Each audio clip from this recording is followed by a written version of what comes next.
एक दिन सुदामा पढ़ने जा रहे थे। जंगल का रास्ता, गरीब परिवार से होने के कारण पाँव में कांटा चुभ गया। अभी बेचारे एक तरफ पाटी रख करके रोने लगे, अरे भैया कोई मेरे पाँव को कांटा निकाल दीजो, अरे भैया कोई मेरे पाँव को कांटा निकाल दीजो, मुझको गुरुकुल में जानो है, गुरुजी मुझे बहुत पीटेंगे, मुझसे लड़ाई करेंगे, अरे भैया कहो मेरे पाँव के कांटे तो निकाल दीजो। और ये जो बच्चे हैं ना, ये रास्ते से जाते हैं और हंसते हैं, आज गुरुजी खूब पीटेंगे इसको, आज गुरुजी। अच्छा अच्छा अच्छा, होते हैं ना बच्चे, कई लोग जो बच्चों से जलन रखते हैं, और कुछ लोग तो आचार्य जी लोगों से शिकायत करते हैं, गुरुजी ये ऐसे ऐसे कह रहा था, बोलो हाँ कि जिससे आचार्य जी क्या करेंगे, इससे लड़ेंगे, इसको डांटेंगे। तो सब चले गए और उसी रास्ते से हमारे भगवान श्री कृष्ण जा रहे थे। जैसे सुना, आंखों को देखा और मुख के सुंदर भाव को सुन करके भगवान श्री कृष्ण पहुंचे।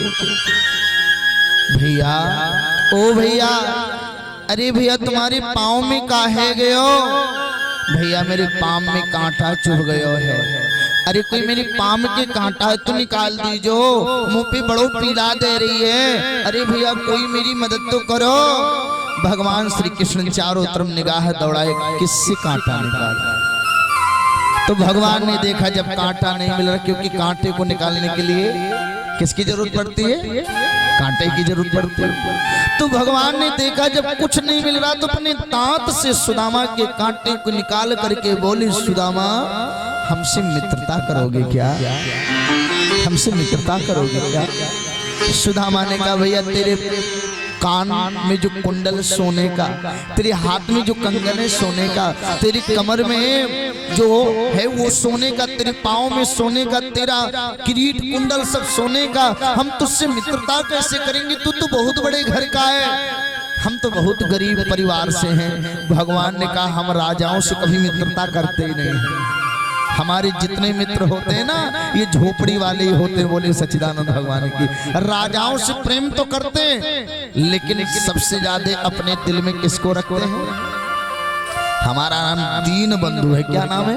दीन बंधु। और दीन बंधु तो अपने हृदय में दीनों को रखता है। बोले सच्चिदानंद भगवान की जय। और उसी दिन कृष्ण और सुदामा दोनों एक दूसरे के मित्र हो गए।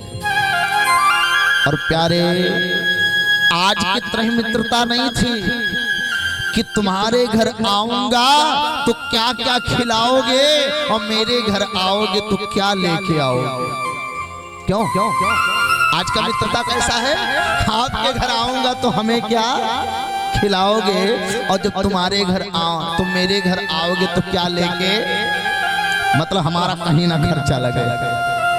सही कह रहा हूं कि गलत कह रहा हूं? लेकिन धन्य है सुदामा, मित्र बन गए, संग संग खेलते, संग संग टहलते, संग संग पढ़ते। एक दिन की बात, गुरु माता ने कहा कि जाओ जंगल से लकड़ियां तोड़ करके आओ। सुदामा जी जंगल से लकड़ियां तोड़ने के लिए कृष्ण के साथ जा रहे थे। माँ ने देखा कि भृगु जी आए हैं। भृगु जी ने आकर के कहा, अरे ओ माँ, कुछ भिक्षा मिलेगा क्या भोजन के लिए? बड़ी भूख लगी है। माँ ने कहा, बाबा क्षमा करना, 2 पोटली में चना रखा हुआ था, एक कृष्ण को दे दिया, एक सुदामा को दे दिया। और भृगु जी क्रोध में इतने आए, उन्होंने श्राप दे दिया, माँ आज तूने मेरी भूख को ना शांत करके कृष्ण और सुदामा को चने का दाना दिया है, मैं श्राप देता हूं, इस चने के दाने को जो कोई खाएगा वो दरिद्र हो जाएगा। जब जंगल में पहुंचे, लकड़ियां तोड़ी, कृष्ण ने इकट्ठा किया, गट्ठर बनाए, सर पर लेकर चलने लगे। तभी जोर की आंधी चली, बारिश हो गई। और प्यारे, जब जोर की बारिश होने लगी, एक वृक्ष पर कृष्ण, एक वृक्ष पर सुदामा। जब बारिश व्यतीत हुआ, श्री कृष्ण और सुदामा जाने लगे। और जैसे अपने पोटली को निकाल करके श्री सुदामा जी ने, चूंकि दोनों पोटली किसके पास रखी थी? जोर से बोलिएगा, सुदामा के पास रखी थी। और जैसे उस पोटली के चने को उठा करके सुदामा जी ने हाथ में लिया, तुरंत प्यारे उस श्राप को देख बैठे जो भृगु जी ने दिया था। सुदामा जी ने संकल्प किया कि आज जिस श्राप के कारण मेरा मित्र दरिद्र हो जाए, मैं ऐसी मित्रता नहीं निभाऊंगा। चाहे कृष्ण मुझसे नाराज हो चाहे प्रसन्न हो, लेकिन ये चने का दाना मैं नहीं खाऊंगा। बोले सच्चिदानंद भगवान की, मैं अपने कृष्ण को नहीं दूंगा, मैं अकेले खाऊंगा। और जब बेचारे थोड़ा थोड़ा निकाल के खाने लगे, कृष्ण जी ने कहा लाला, ओ लाला कछु खाए रे का? नाना भैया मुँह पे का है, मैं का खाऊंगो। अरे गुरु माता ने कछु दियो कि ना दियो? अरे भैया मुँह पे कछु ना दियो, तुम्हारी कसम। भगवान ने कहा मित्र से चोरी करते हो, हैं? मित्र से चोरी करते हो। कहा कृष्ण ने मित्र तुम करते मुझसे चाल, जाओ रहोगे आज से जीवन भर कंगाल। आज से पूरी जिंदगी कंगाल रहोगे। सुदामा ने कहा जय हो ठाकुर जी, कम से कम अब तो तेरा भजन करेंगे जी भर के। बोले सच्चिदानंद भगवान की जय। अच्छा, जिसके पास पैसे होते हैं वो बेचारे मंदिर में पुजारी रख लेते हैं, तमाम प्रकार से व्यवस्था बना लेते हैं। राम राम कहने का जल्द, हाँ मंदिर भी एक नंबर का घर में होता है, सारी सामग्री होती है, लेकिन ऑफिस जाने के लिए जल्दी से जल्दी टाइम मिल जाता है। भगवान की पूजा में जल्दी समय मिलता है क्या? मिल पाता है क्या? लेकिन गरीब के पास जब कोई काम ही नहीं रहेगा तो दिन भर सीताराम सीताराम, राधे श्याम राधे श्याम राधे श्याम, यही तो करता रहेगा। बोलो हाँ जी कि ना जी? प्यारे आचार्य श्री सुखदेव जी कहते हैं कि परीक्षित बाद में दोनों पढ़ करके एक झोपड़ी का राजा हो गया और एक महल का राजा हो। ध्यान से सुनिएगा नेताजी, एक झोपड़ी का राजा और एक महल का राजा। अब आप पूछेंगे झोपड़ी का राजा कैसे? अच्छा बताओ, झोपड़ी में राजा है कि गरीब है? बोले भैया राजा के गरीब है झोपड़ी में। तो जो संतुष्ट है वो झोपड़ी में भी राजा है, और जो असंतुष्ट है वो महल में भी गरीब है। बोले सच्चिदानंद भगवान की। लिखा हुआ है दरिद्रो अहम असंतुष्टो। जिसके पास धन है वह धनवान नहीं, जिसके पास प्रेम है वह धनवान है। जिसकी तिजोरी धन से भरी है उसे धनवान नहीं कहना, जिसकी तिजोरी रिश्तों से भरी है, प्रेम से भरी है, वो दुनिया का सबसे बड़ा धनवान है। बोले सच्चिदानंद भगवान की। सुदामा जी के पास बड़ा कष्ट रहता है, लेकिन फिर भी हाथ में माला लेकर के गोविंद गोविंद गोविंद गोविंद गोविंद करते रहते। एक दिन सुशीला आई है और आकर के कहती है कि तम पहे महाभाग साधुनाम च परायणम दास्यास्ति दविणम भोरे सीदते ते कुटुंबिने। प्रभु हमारे पास धन नहीं है, हमारे पास वैभव नहीं है, हम अत्यंत कष्ट पा रहे हैं। एक बार आप अंधक विष्णु भोज के ऊपर शासन कर रहे भगवान श्री कृष्ण, उनके यहाँ द्वारिका चले जाइए, वो हमको बहुत कुछ दे देंगे। तब सुदामा जी ने कहा सुशीला तुझे पता है सबसे बुरा काम अगर इस दुनिया में है तो मांगना है। बोलो हाँ ना, वो भी अपने लिए। देखो राष्ट्र के लिए मांगना बुरा नहीं है, समाज के लिए मांगना बुरा नहीं है, किसी धार्मिक कार्य के लिए मांगना बुरा नहीं है, लेकिन स्वयं के स्वार्थ सिद्धि के लिए मांगना बोले बुरा है। तो सबसे पहले वो मरे जो कछु मांगन जाए, और उनके बाद में वो मरे कि जहि मुख निकसत नाही। पहले तो वो मर गया जो किसी से मांगने जाता है, और बाद में वो मर गया जो कह देता भैया अब इन्हें तो रखे थे अब कुछ बचा ही नहीं है। बोले सच्चिदानंद भगवान की जय। आप सब कथा सुनने आए हैं तो मैं आपसे हाथ जोड़कर निवेदन करूंगा, कि अगर आपके दरवाजे पर कोई जाए तो ये मत कहिएगा कि मेरे घर में कुछ नहीं है, क्योंकि हो सकता है किसी दिन भगवान ही भेष बदल करके आ जाए। और आप उनसे भी कह दीजिए कि मेरे घर में कुछ नहीं है। तो सत्यनारायण जी का कथा सुना है आप लोगों ने? सेठ जी ने क्या बोला था? जोर से बोलिए। सेठ जी ने क्या बोला था कि मेरी नौका में क्या है? लता पत्र है। और बाद में वो नौका में क्या है? लता पत्र ही तो हो गया। इस नाते दरवाजे पर कोई जाए मांगने के लिए तो मना मत करिए। भैया भोजन की जरूरत है तो भोजन करिए, वस्त्र की जरूरत है तो वस्त्र लीजिए, लेकिन ध्यान देना भिखारी को भोजन कराइए, वस्त्र दीजिए, पर सिक्का न दीजिए, पैसा न दीजिए, क्योंकि इससे आपके घर में भी दरिद्रता का वास होने लगता है। बोले सच्चिदानंद भगवान की। भिखारी देने, हाँ उसको भूख लगी भोजन भर पेट कराइए, वस्त्र की जरूरत है वस्त्र दे दीजिए, अन्य किसी व्यवस्था की जरूरत है दे दीजिए, लेकिन अगर वो हाथ पांव से पूरा एकदम सही सलामत है तो उसको भीख में रुपया मत दीजिए। बोलो सच्चिदानंद भगवान की जय। हाँ जी, सही कह रहा हूँ कि गलत कह रहा हूँ? ध्यान से सुनिएगा, ये शास्त्र में लिखा, मैं अपनी रटी रटाई बात नहीं बोल रहा हूँ। लेकिन ध्यान देना, सुदामा ने जब सुना कि सुशीला मुझे मांगने के लिए कह रही है तो कहा, सुशीला क्या तुझे अपने पति पर भरोसा नहीं है? क्या तुझे अपने परमेश्वर पर भरोसा नहीं है? सुशीला ने कहा, आप क्या समझो, जब छोटे छोटे बच्चे आकर के कहते हैं माँ बड़ी जोर की भूख लगी है, तो कहना पड़ता है कि बेटा आज भोजन मत कर, आज एकादशी है। तो जब सुबह होता है तो बच्चे कहते हैं कि माँ आज तो एकादशी, कल तो एकादशी थी, लेकिन अब आज तो द्वादशी आ गया, अब तो भोजन कर सकता हूँ। तो कहती हूँ कि बेटा क्षमा करना, अभी एकादशी ही चलेगा। बोले कब तक? जब तक भोजन मिल न जाए। बोले सच्चिदानंद भगवान की जय। क्योंकि गरीब के घर जब तक भोजन ना मिले तब तक क्या है जी? एकादशी ही तो। बच्चों ने कहा, माँ कितनी बड़ी विडंबना है, एक माख दो पास में दो एकादशी होए, और मेरे घर है माँ तो क्यों रोज एकादशी हो? हमारे घर क्या रोज एकादशी हो? छोटा सा बच्चा कहता है माँ भूख लगी दूध पिला दो, लेकिन जब मैं ही एक हफ्ते से जल पर हूँ तो मैं दूध कहाँ से पिलाऊंगी? बोले सच्चिदानंद भगवान की जय। एक बार चले जाइए। तो श्री सुदामा जी ने कहा, सुशीला तुम्हें पता है विश्वामित्र जी जैसा महात्मा पूरी दुनिया में नहीं होगा।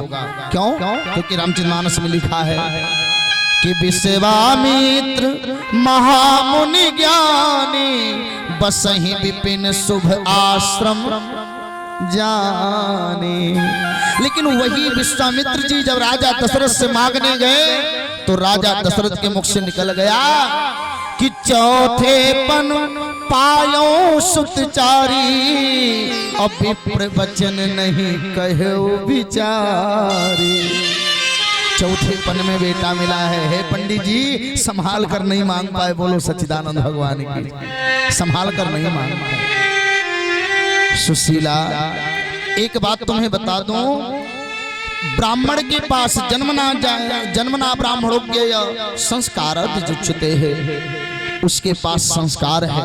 दूसरी बात असंतुष्ट आदि जानष्टा, अगर ब्राह्मण असंतुष्ट है तो नष्ट हो जाता है। संतुष्टाश्म ही भृता, अगर राजा संतुष्ट है तो नष्ट हो जाता है। सलज्जा गणिका नष्टा, अगर गणिका यानी कि वेश्या लज्जा करने लगे तो क्या हो जाएगी?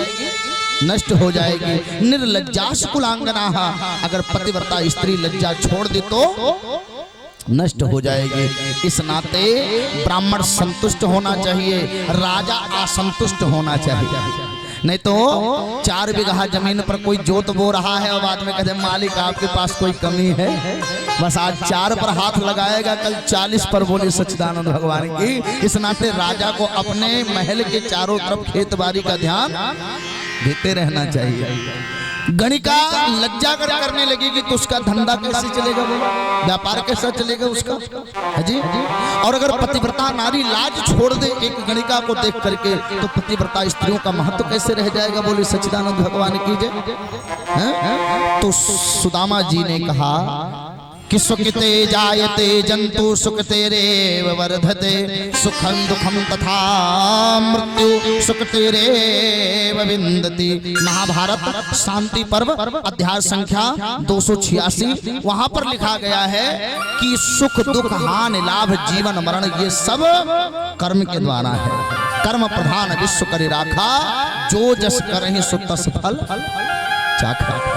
इस नाते सुशीला हम क्या मांगने जाएं? और दुनिया का सबसे बड़ा धनवान कौन है? बोले विदेशेषु धनम विद्या। विदेश में रहने वाले का सबसे बड़ा धन है विद्या। बोलो हाँ या ना? विदेश में रहने वाले का धन क्या है? विद्या। और विष्णेषु धनम मति परलोके धनम धर्म। ये जो आप लोग पांडाल में बैठे हैं ये आज के लिए नहीं है, ये कब के लिए है? बोले परलोके धनम धर्म। ये परलोक के लिए आप इकट्ठा कर रहे हैं। और शीलम सर्वत्र वै धनम, मीठी बाड़ी शील संकोच ये तो दुनिया का हर जगह का धन है। बोली सच्चिदानंद भगवान की जय। और सुशीला एक बात कहूं, किसी के घर घर जाओ मांगने के लिए तो सम्मान में कमी आ जाती है। बोलो हाँ जी कि ना जी? आ जाती कि नहीं आ जाती? इसलिए आव गई आदर गई नैनन गयो स्नेह और ये तीनों तब ही गयो जब ही कहा कछु दे। आव गया आदर गया नैन स्नेह चला गया और सब कुछ कब चला गया? जब आपने किसी से कह दिया भैया कुछ दीजिए कुछ। बोलो हाँ। मांगने वाले का तो सम्मान बिल्कुल चला ही जाता है। और सुशीला इतने घर बिना कुछ लिए नहीं जाना चाहिए। बोले कहाँ कहाँ? गुरु वैद्य अर्जोत से देव मित्र बड़राज इन्हीं भेंट बिन जो मिले हो न पूर्ण काज। मंदिर में जाइए तो बिना कुछ लिए मत जाइए। गुरु के यहाँ जाइए तो बिना कुछ लिए न जाइए। राजा के यहाँ जाइए तो बिना कुछ लिए न जाइए। रिश्तेदार के यहाँ जाइए तो बिना कुछ लिए न जाइए। और किसी अधिकारी के पास जाइए चाहे वो जगह का परमिशन लेना हो, कुछ लिए बिना न जाइए। बोलो हाँ ना? क्योंकि जब 150 देंगे तभी तो परमिशन मिलेगा। सही कह रहा हूँ कि गलत कह रहा हूँ? क्योंकि बिना ही भेंट बिन जो मिले हो न पूर्ण काज, काम पूरा होने वाला नहीं है। सुशीला ने कहा तो हम क्या करें? सुदामा ने कहा कुछ तो ले आओ। सुशीला अच्छी बात बताइए, अगर मांगने पर आ जाती, हमने देखा है कि कितने करोड़पति भीख मांग मांग करके क्या बन गए हैं? करोड़पति बन गए हैं। बोलो हाँ ना? हमारे मुंबई में एक चेला है, उनके पास 70-80 भिखारी होंगे। वो क्या करते हैं, बाहर से जिनका हाथ पांव नहीं रहता है ना, जिसके आंख वाँख नहीं रहता है, जो घर से एकदम बेचारे वो होते हैं, उनको वो नौकरी देते हैं। नौकरी क्या? सुबह से लेकर शाम तक उनको किसी रेलवे स्टेशन के सामने, मंदिर के सामने, गुरुद्वारा के सामने, धर्मशाला के सामने बैठा देंगे। अब 500 रुपया तुम्हारा और बाकी जितना मिले सब हमारा। बोलो सच्चिदानंद भगवान की जय। अब बताओ अगर 15-20 भिखारी दिन भर मांग देंगे तो बताओ एक बढ़िया तनख्वाह हो गया कि नहीं हो गया? बोलो हाँ है ना? ऐसे भी बिजनेस चल रहा मुंबई दिल्ली में। बोले सच्चिदानंद भगवान की। तो भिखारी तो करोड़पति होता है, लेकिन सुशीला कभी मांगने जाए तो एक बात बताइए, आज जो किसान है गेहूं चावल देते हैं, धान देते हैं, गेहूं देते हैं, पैसा देते हैं, कपड़ा देते हैं, सम्मान देते हैं। अगर सुशीला उस समय किसी एक राजा के यहाँ चली जाती तो बताइए 2-4 बोरा चावल मिल जाता कि नहीं मिल जाता? ईमानदारी से बोलिए, मिल जाता कि नहीं मिल जाता? सुदामा के भाई आए हैं, भैया हम अपने राजा साहब के यहाँ जाते हैं और जाकर के बढ़िया बढ़िया श्लोक सुनाते हैं। राजा हमको सोने की मोहरे देता है, एक दिन तू भी चल तो तुम्हारी गरीबी देखी नहीं जाती। एक दिन चल चल करके राजा के यहाँ उसकी प्रशंसा करना, राजा तुझे ढेर सारा धन देगा। सुदामा ने कहा भैया सच बताऊं, इतनी सुंदर वाणी मैंने समाज की चापलूसी के लिए नहीं पाई है, इतनी सुंदर वाणी मैंने भगवान के गुणगान के लिए पाई है। मैं गुणगान भगवान का करूंगा, कभी किसी राजा की चापलूसी नहीं करूंगा। और इसके बाद या चित्वा चित्रो मुष्टिन विप्रो विप्रान पृथक तंडुलान।